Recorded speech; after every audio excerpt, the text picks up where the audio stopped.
What is up there, citizens of the Reject Nation?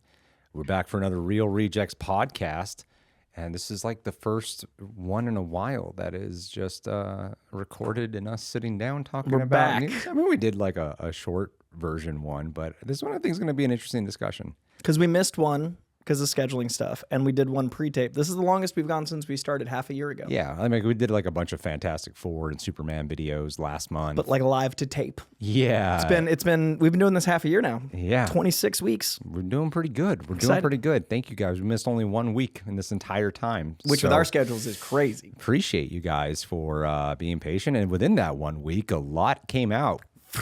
A lot of Spider-Man. They have been marketing, ramping it up, and letting the people of Glasgow just take photos and expose all of Spider-Man's little secrets. It's great. They were like, remember last time we were trying to conceal this stuff? Not this time. A year of marketing. They know what they're doing. They saw how they knew those leaks were very beneficial for them in a lot of ways. Another take. I think on top of that, Tom Holland really fought for this to be done practically because he expressed how stressed he was that No Way Home was shot on so many green screens because of COVID. Yeah. So I think this movie is going to be a lot more practical, on location, feel more grounded. We got that street level. I think that the benefit of that is marketing, but I think the film being shot on location is a creative choice. Oh, 1,000%. With the benefit of marketing. Yeah, because there's like going straight up to the fans and interacting with It's them. amazing. They want people to see what they're It looks doing. so good. It's really smart. The Spider-Man is real thing feels amazing. Like we're looking at photos of Spider-Man. I feel like J. Jonah Jameson. Yeah, it's so antithetical to what they normally do with their productions where they're trying to like seal off from the public. But Bring they're it like, out. we want the public to see what we're doing. Let's interact with the fans. It's a unique way of filmmaking.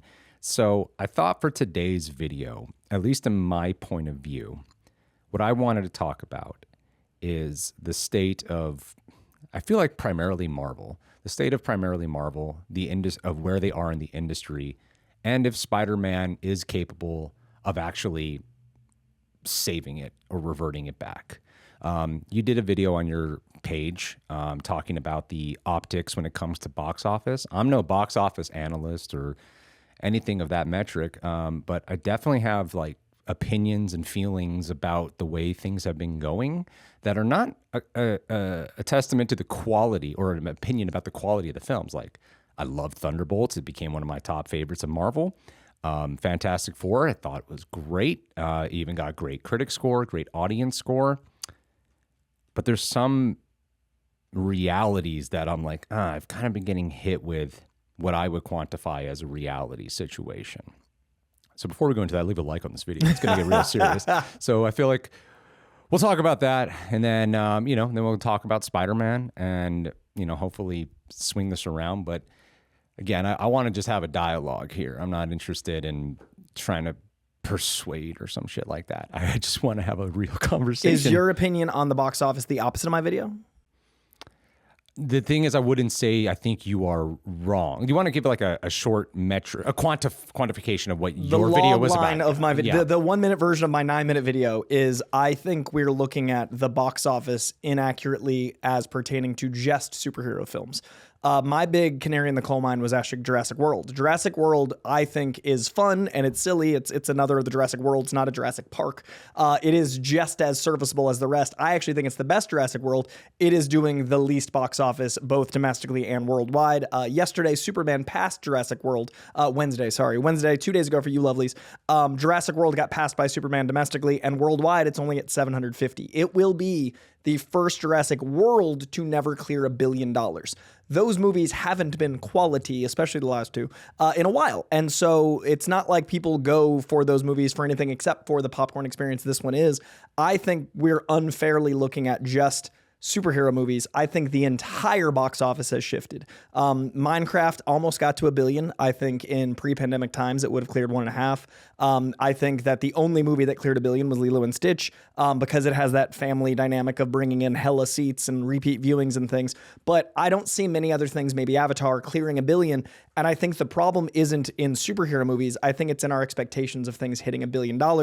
I think that superhero movies aren't dying. I think that the expectation of a certain marker isn't fair, because I think we compare superhero film to superhero film. I think we need to compare superhero film to this year's films. And I also think we need to compare post-pandemic to post-pandemic. I think anything pre-strike and especially pre-pandemic is a different marker.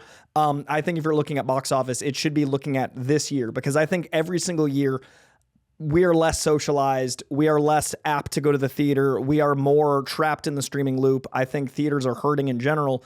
I still think superheroes are an effective tentpole that lifts the tent, that keeps mid-budget and low-budget films out there.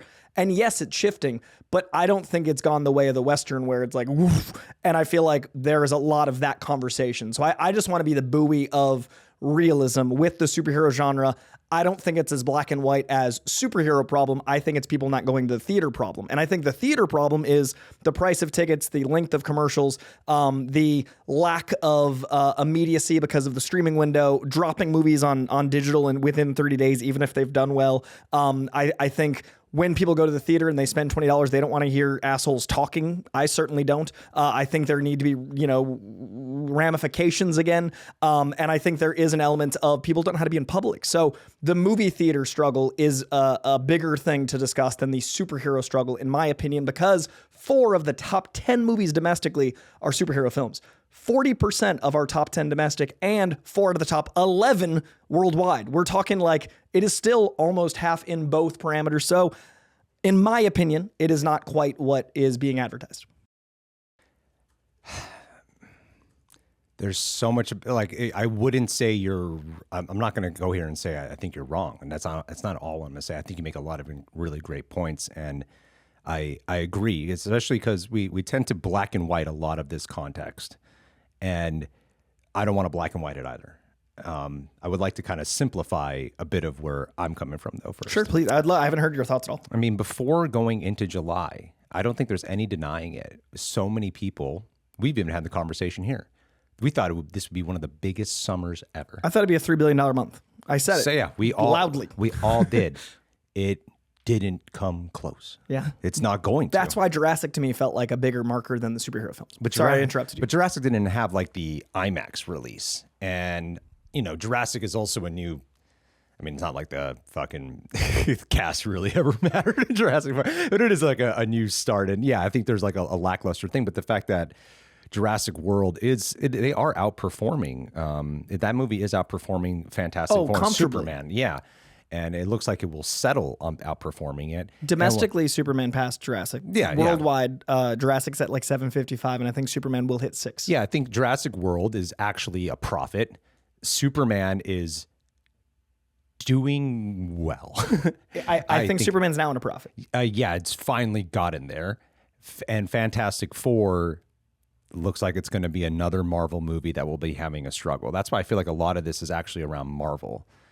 I think the reality is that we have to kind of dissect a little bit is that they are a bit of a declining brand.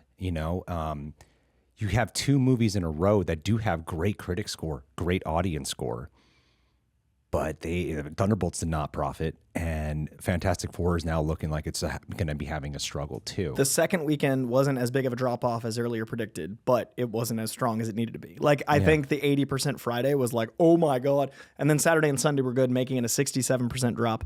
It needed to be like a 50 or less, though. Yeah. And that's the conversation of, even with word of mouth, not enough people saw it the second weekend to not be afraid. Yeah. But I do think at the same time, it's a budgetary issue and a theatrical issue more than the genre. I think we needed to have a different expectation for any film post-pandemic, not just superhero film. Well, yeah. If you look at like a lot of these television shows that go on for like forever years, generally the budget goes down. Because the people who stick around are only the diehards. Right. And that's kind of where Marvel's at right now. Because that opening weekend's big, and then the drop happens. Yeah, and so there's a lack of urgency to go see these movies. Disney Plus, man. Because they've shot themselves in the foot, and I'm kind of wondering, like, this is feeling a little bit irreversible at the moment to me. It's such a struggle for them. Like, Fantastic Four should... That's the thing that I feel firmly about.